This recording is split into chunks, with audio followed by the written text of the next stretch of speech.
There's this DVD that's been going around for a little while now called The Secret, which is based on the law of attraction.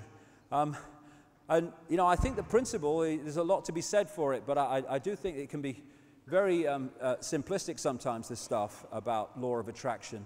The idea that if you keep visualizing a Ferrari, that somehow you're going to have a Ferrari, and, you know, and you put Ferraris all around your house. You know, I'm visualizing I'm going to get a Ferrari. Well, the thing is, maybe you will get a Ferrari. Good luck to you. Don't see myself anything in them, but that's just me. But if your journey, what you've come to experience and what you've come to do, does not sync with having a Ferrari, then you can wallpaper your bloody house with Ferraris. It ain't gonna happen. It ain't as simple as visualize a Ferrari, law of attraction, brum, brum, brum, here I go. It's the totality of the energy field that we create that draws in our attracted reality. One part of that is the range of energies or vibrations and frequencies that we are accessing. The more expanded that is, the larger our state of awareness, the more our energy field in embodiment is affected by that.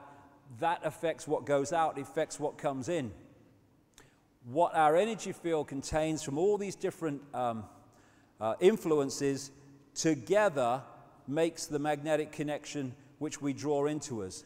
The astrological influences our own energy field also affect the overall mix of the vibrational field that we are projecting. Because, as I said earlier, when you're born at a certain time, the energy nature of you and where you're born is affected by where the planets are, so you're going to have a slightly different or sometimes significantly different energy field influenced by the planetary and star influences than someone born at a different time. And then there's also the journey. We come in with a certain amount of coding that takes us through a journey, and sometimes maybe a challenge that we will then follow without realizing we're following it. And so when I look at my life, there are many times when I've said that, why me? What have I done? I remember in the early 90s, I'm thinking, I only want to kind of be spiritual like, and I get all this shite thrown at me.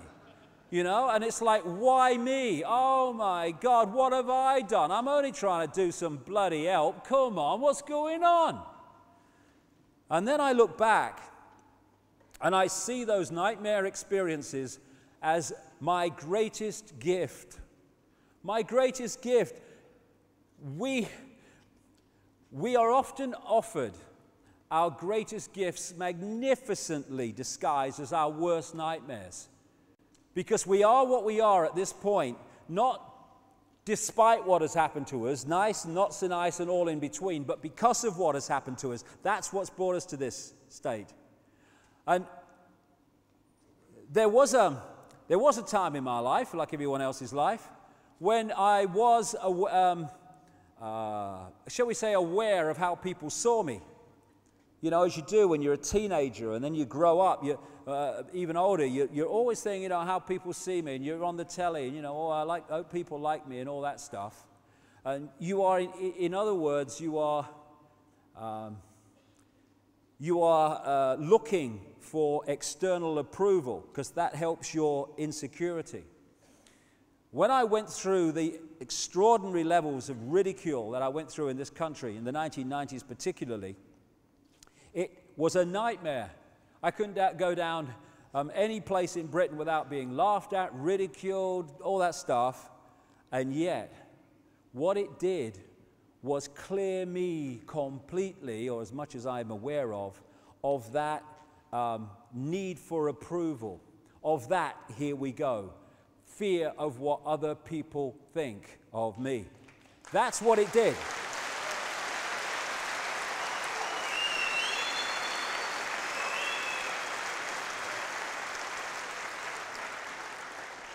So many of the why me's, we really ought to ask, why me? Why does it all happen to me? Great question. Why does it always happen to you?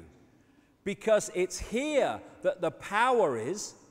When we realize this is where the projection's coming from, then if we change this, the projection, the holographic physical experience, must change in line with the change in the projection, and therefore our life changes. But it don't change out there, it changes in here. And my experience of life now allows me to continue to take ridicule and abuse and all that stuff, but I don't give a damn anymore. I don't give a damn. It's changed my reality.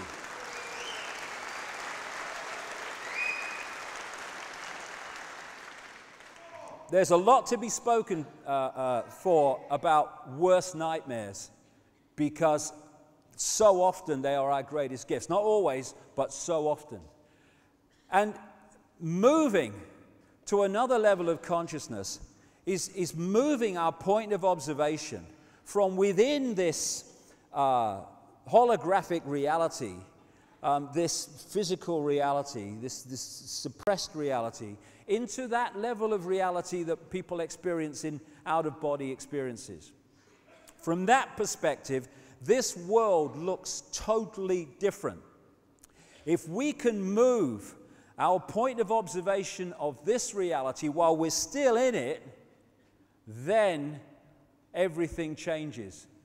Because the level of consciousness changes, and therefore the problems we wish to change and the things we don't like in this reality can change, because the level of consciousness is higher than those that created the problems.